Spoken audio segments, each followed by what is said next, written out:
Salam les amis, donc voilà, je m'en vais très rapidement donc vous présenter quelques nouvelles fonctionnalités de Notebook LM.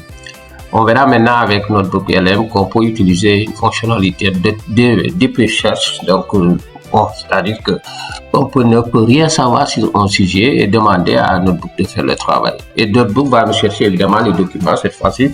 C'est à Notebook de nous chercher les ressources et on pourra les utiliser et créer quelque chose sans pour autant avoir des compétences par rapport au thème.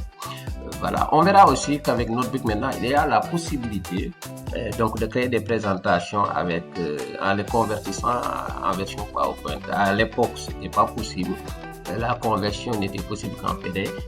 On verra ça. On verra aussi qu'on peut modifier les slides. On peut apporter des modifications. Au lieu de repomper, créer une nouvelle présentation, on peut tout simplement modifier. Donc, et ça passe plus rapidement. Voilà donc ce qu'on va faire. Moi, je vais donc créer un nouveau notebook. Et à partir de ce moment, vous voyez ici, bon, là, je ne vais pas mettre des documents. Je ne connais rien en mathématiques. Je suis historien, géographe et technopédagogue. Maintenant, ce que je vais faire, c'est très simple.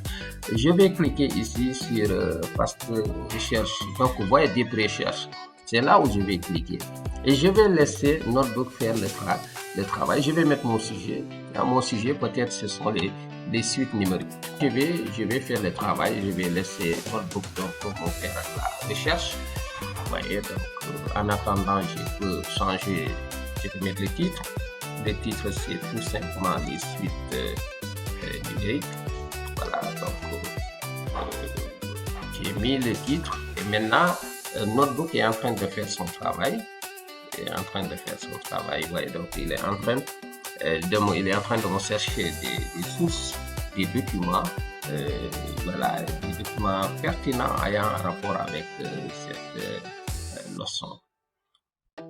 Voilà, vous voyez, Notebook est en train de faire un travail. Ça prend du temps parce que j'ai cliqué sur des recherches. Je vais avoir des résultats pertinents. Ça, c'est assuré. Maintenant, ce que je vais faire, je ne connais rien en mathématiques.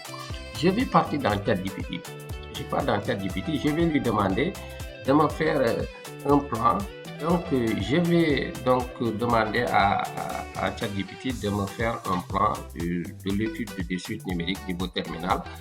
Voilà, et maintenant, je vais partir de ce plan et faire ce qu'on appelle mon prompt au niveau de Notebook LM. Donc, je vais cliquer sur la flèche, je vais voir le plan qui me sera proposé et je vais essayer de l'appliquer dans Notebook LM. Donc, vous voyez, donc, je vais prendre ce plan.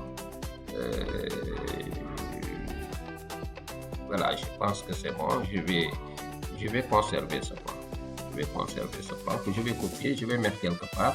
En attendant, je vais importer ici mes documents. Vous voyez, donc il a trouvé combien de sources? Top 51 sources. 51 sources. Donc je vais les importer. Il m'a fait des recherches sur les suites numériques et je vais importer des sources. Vous voyez, les sources sont importées. Il m'a fait une très bonne recherche apparemment. Maintenant, je vais utiliser ces sources, toutes les sélectionner et puis à partir de ces sources, on va faire une présentation, on va mettre en place une leçon ou bien une infographie dans quelques minutes. Donc, je vais préparer mon prompt et revenir. Voilà, maintenant j'ai mes sources et tout. Ce que je vais faire, c'est très simple. Je vais créer une présentation. Mais pour créer une présentation, je clique sur le crayon. Pourquoi? Je vais essayer de personnaliser. Donc, cela me donnera donc, la possibilité de mettre mon prompt. Voilà, je mets ici le prompt pour présentation de tout et c'est bon. Donc voilà, et là j'ai fait ici un prompt en demandant à l'intelligence artificielle de me générer une présentation pour corriger. Ok. Et de ce plan, donc de ce plan suivant, c'est pas grave, je laisse définition suite numérique, suite géométrique, sens. Voilà, je vais adopter ce plan. Maintenant, je vais donc intégrer des supports. Je lui demande d'intégrer des supports, images, photos, cartes graphiques, c'est pas tableau statistique, mettre une signature de ce complice qu'il y a en bas et à gauche. Voilà. Maintenant, je vais générer la présentation. Je vais voir ce que cela va donner. Donc, la présentation est en train de se générer. Et je rappelle que l'outil parle de ses sources. Je n'ai rien ajouté. J'ai cliqué sur la fonctionnalité Deep Research et c'est Notebook LM qui est allé me chercher une cinquantaine de ressources, donc de documents. il va s'appuyer sur ces documents et nous générer une présentation, une leçon sur les suites numériques. Donc, on va attendre la génération. Voilà, je pense que notre document est terminé. Donc là, vous avez donc la présentation. Je vais cliquer, voir. Je peux même, je pense, voilà, vous voyez, le document est là. Donc, très bon document. Je ne suis pas mathématicien, mais je pense que c'est bon. Hein? On a, je pense, environ, du notebook LM nous fait 15 slides, 14, je pense que c'est bon. Et voilà, un peu, donc, dire qu'on a notre document suite numérique. Donc, vous voyez, j'ai 100 compétences en mathématiques.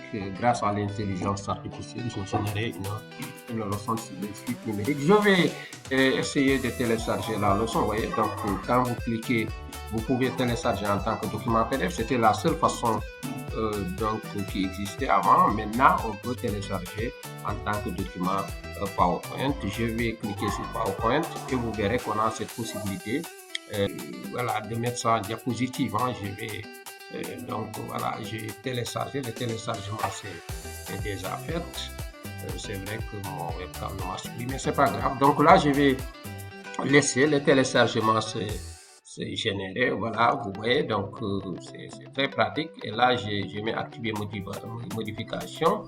Diaporama, je vais lire le document rapidement. Donc là, on va lire le document le plus rapidement possible. Voilà, donc je vais donc très rapidement lire les diapositives. Je vais mettre ça en mode diaporama et je pense que c'est pas mal.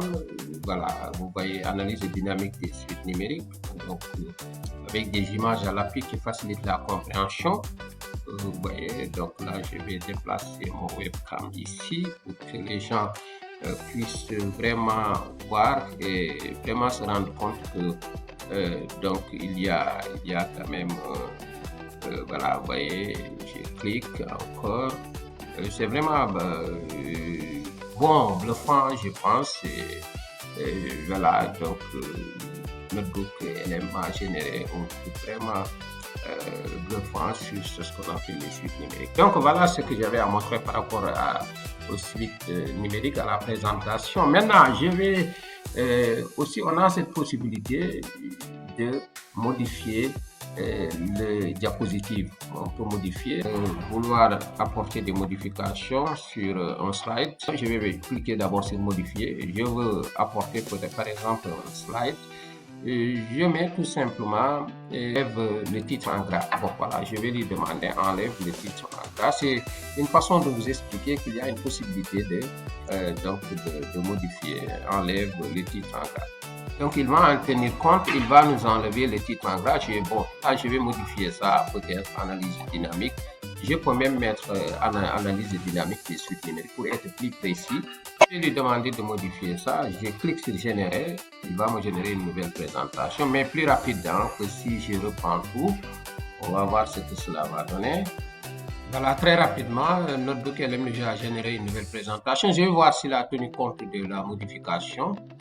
C'est le premier slide, vous voyez, donc il a enlevé, donc vous voyez, donc il a enlevé les titres en gras. Voilà, donc vous voyez, donc on a cette possibilité d'apporter des modifications. Vous voyez, la signature que j'avais demandé dans le fond est sortie, lycée prof 2.0, lycée Vignavo. Vraiment, c'est bluffant, hein, vous voyez, donc voilà, ce que j'avais à montrer aujourd'hui. On a vu comment modifier, c'est la dernière activité qu'on a faite.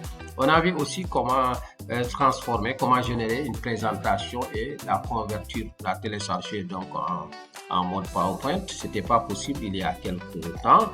On a vu aussi qu'il y a la possibilité d'utiliser la fonctionnalité de recherche sans pour autant avoir des compétences dans le domaine et générer une présentation. Voilà, je se retrouve la prochaine fois pour une autre vidéo.